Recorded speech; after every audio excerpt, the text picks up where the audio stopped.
Rasty McGibbon with Kirra Montrose from Dakota College Bottineau Women's Division II. Kirra, thanks for coming on. Thanks for having me. You guys cruised through pool play, just finished up today. Is it a relief or you like pool play? I like pool play, but the real competition starts now. We sort of set the tone here and got our momentum, got our feet wet to start out, and now the real games sort of begin here. So. You told me before we went on that, to use your words, Dakota College has terrible luck with buses. Tell me a little bit about the hiccup this morning. Well, we got the message probably about 10 minutes before we were supposed to leave the hotel that the battery on our bus died. And our previous bus had a history of breaking down quite a bit. Yeah. And I think we arrived at the rink about 40 minutes before puck drop today.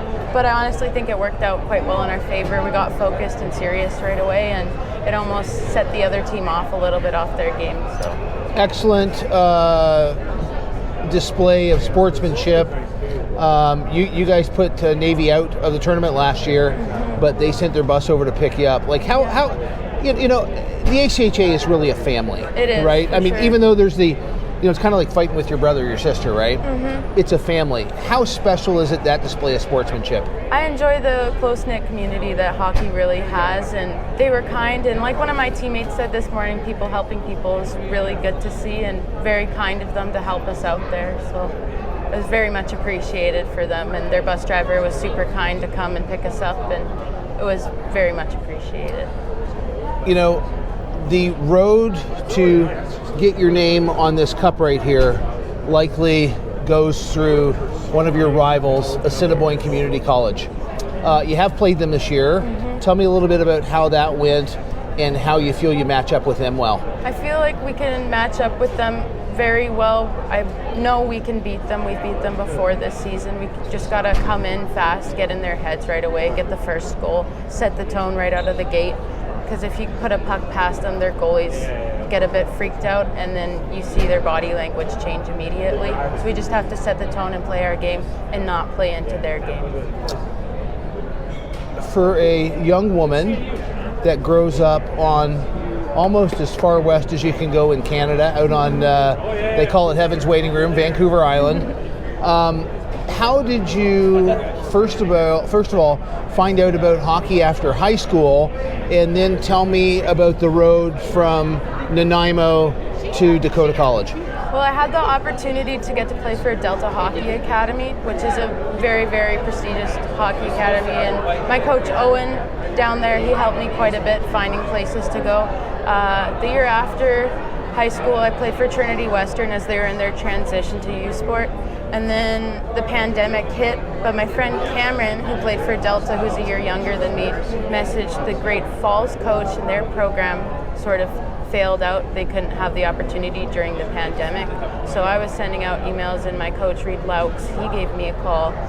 And I just took the opportunity because it was always been a dream of mine to play college hockey, and it's the best decision I've ever made. The small downtown's quite a bit different than Nanaimo, but I've adjusted well and made very, very close friends, people I'll never forget. And it's a great small community too there, big hockey community too. Everyone sort of rounds around us. It's really nice. Now, DCB being a two-year school, you were telling me just before you came on, plans to transition and to finish out your career at the university level. Tell me a little bit about that transition. The transition, I'm a little bit nervous for, but I have a friend who plays at the school that I'm going to go to, and there's quite a bit of local girls here from Saskatchewan and Manitoba, and I actually have two teammates at Jamestown, so it's going to make the transition easy. And there's two boys from Bottineau who also play for Jamestown as well. So I'm very excited. The game's going to be a little bit of a step up since it's going from D2 to D1, but my dad said he's going to train me pretty hard in the summertime, and you just got to adjust and sort of take it step by step and work your way through as you go. Do you look at the ACHA as continuing to do something that you like, which is plays hockey, but then also pursue the educational opportunities of college and university? Absolutely. I think the ACHA has helped me pursue a post-secondary education. I don't think I actually would have pursued an education if I didn't have hockey to help me. I did not have confidence in my academics before coming to DCB, and the teachers there have helped me quite a bit. The small community, they see their students as students. They know you by your name, so they really care to help you. I never understood math, for example, before going there, and my teacher Scotty J really helped me out understanding math, and now I get to go and pursue a bachelor's degree, which has always been a dream of mine, and it's honestly a dream come true, and the ACHA has helped me get there and make those next steps towards having a career and getting an education. You know, one of the common themes that I'm probably running into a bit more this year than in years previous is, you know, speaking to Canadian student athletes, and really the opportunity for especially Canadians who decide to come to the States and play ACHA hockey.